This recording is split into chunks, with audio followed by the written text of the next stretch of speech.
El segundo macronutriente que vamos a ver van a ser las grasas. Vale, ¿qué son las grasas?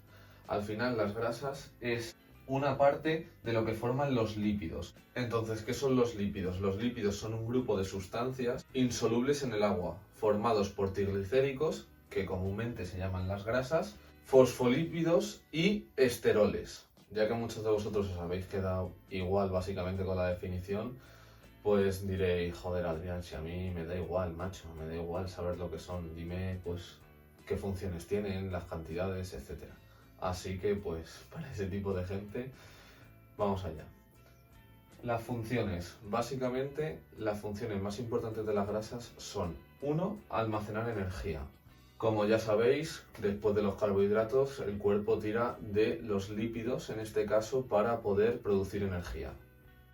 Otra de sus características es transportador de vitaminas. ¿Qué quiero decir con esto? Al final hay un tipo de vitaminas que son las liposolubles, que en el tema de micronutrientes ya veremos cuáles son, de momento no hace falta saberlas. Esas vitaminas, como vehículo transportador, estarían las grasas. Las grasas también forman parte de la regulación hormonal. ¿Con esto qué quiero decir? Son componentes estructurales indispensables, porque forman parte de las membranas biológicas. También intervienen en algunos procesos como por ejemplo la síntesis de hormonas esteroides, además de recubrir órganos vitales como el corazón y los riñones. En resumen, y para dejar de daros la chapa básicamente, un correcto consumo de grasas lo que va a hacer es que nuestro sistema hormonal funcione correctamente. Y por último, de esta formación básica es que tienen ácidos grasos esenciales, como por ejemplo, entre algún otro, el omega 3. Se ha estudiado que si no consumimos estos ácidos grasos esenciales pueden derivar en trastornos, enfermedades, pero ¿cuánto es necesario? Pues aquí la solución. Las grasas, antes de nada, que sepáis que tienen 9 calorías. En cuanto a grupos sociales, como en el anterior bloque voy a hacer los mismos grupos sociales, que sepáis que es básicamente igual. De mínimo pondría en todos un 0,6 como mínimo, excepto en algunas fases de pérdida de grasa, que sí que lo podría bajar tanto en estética como en culturismo, debido a que son unas semanas muy cortas, unas 2-3 semanas a las grasas, que las dejaría en un 0,4, 0,3, tampoco bajaría a 0 jamás, pero siempre mantendría cubierto de los ácidos grasos esenciales.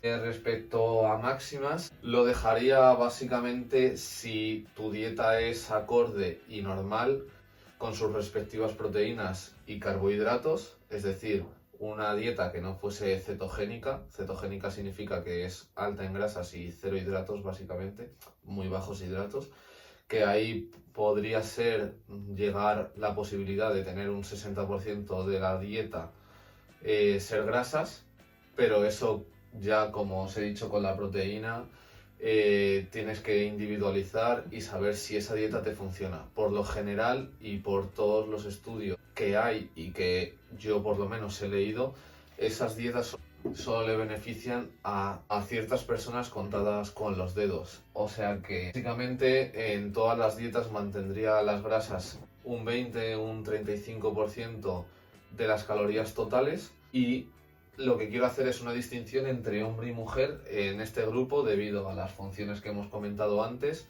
Las mujeres tienen por su fisiología mucha más grasa en el cuerpo, mayor porcentaje que los hombres, y de las mujeres jamás bajaría del 0,6-0,7. Hay dietas que a veces las bajan de eso y por ello acarrean problemas como la amenorrea, que es la pérdida de la menstruación básicamente.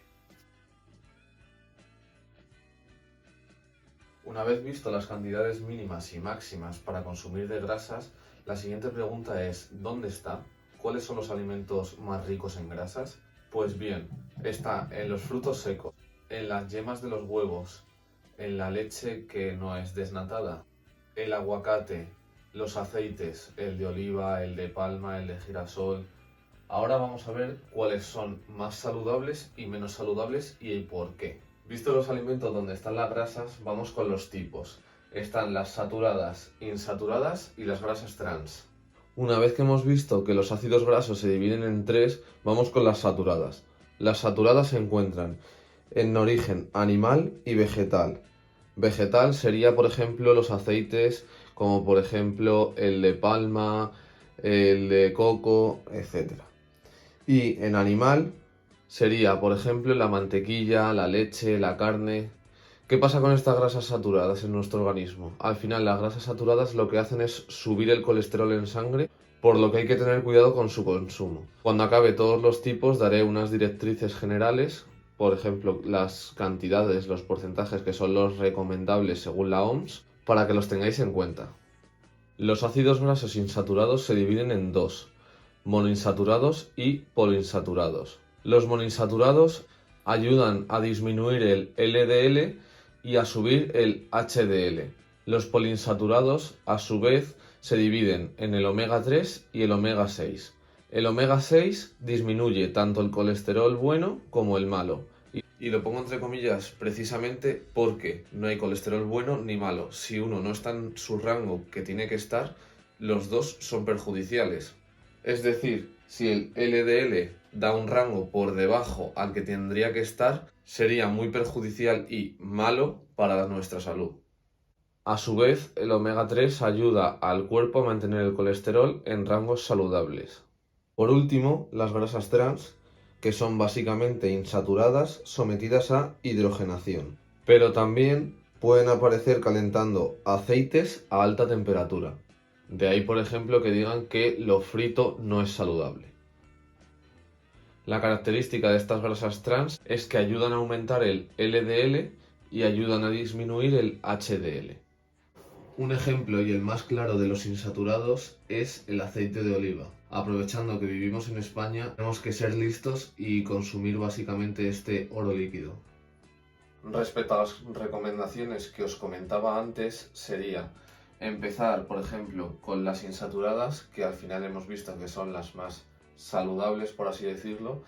Y respecto al total de las grasas que tenemos en nuestra dieta, es decir, si por ejemplo tengo un 15% de las grasas de todas las calorías, pues sería un porcentaje respecto a ello. Al final la OMS ha dado una serie de recomendaciones y lo que hablan es de que las monoinsaturadas, que por así decirlo son las más saludables, sería entre el 13 y el 18% de nuestra dieta, ¿vale? Esto es para todo el tipo de poblaciones. Al final la OMS se mueve en un entorno de estos patrones. Respecto a las poliinsaturadas, hablan de entre el 7 y el 10%, ¿vale?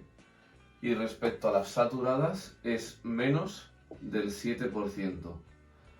Respecto a las trans, no dicen nada ni se quieren pronunciar, debido a que como son las peores, son las menos saludables, no quieren dar ninguna recomendación general porque hay gente que se lo toma literalmente al pie de la letra todo lo que dicen. Entonces, si a una persona le dices que un % de su dieta puede ser de grasas trans, estarían con bollería o fritos todos los días de su vida, porque precisamente pueden decir, oye, esto es un 1% de lo que uso.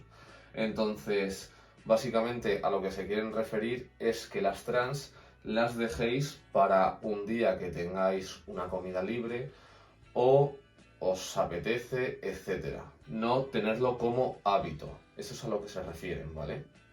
Pasamos con la suplementación. Solo me quedaría con el omega 3. Es lo único que consumo y lo único que pauto a mis asesorados. Como acabamos de ver los tipos ahora mismo, ya sabéis el porqué precisamente de ello. Al final es el más difícil de conseguir y por ello me quedaría solo con él. Es bastante económico y para llegar a tus requerimientos básicos de este tipo de grasas es súper eficaz. Habéis visto lo que son, la función, las cantidades que necesitáis, el dónde están los alimentos, qué tipos hay, la suplementación de cómo se puede conseguir de manera externa a esos alimentos. La pregunta de ¿es prescindible? Deberíais saberla todos los que habéis prestado atención al vídeo, la verdad. Es totalmente imprescindible. Os he dicho el porqué en su función. Es vital para nuestro organismo consumir grasas.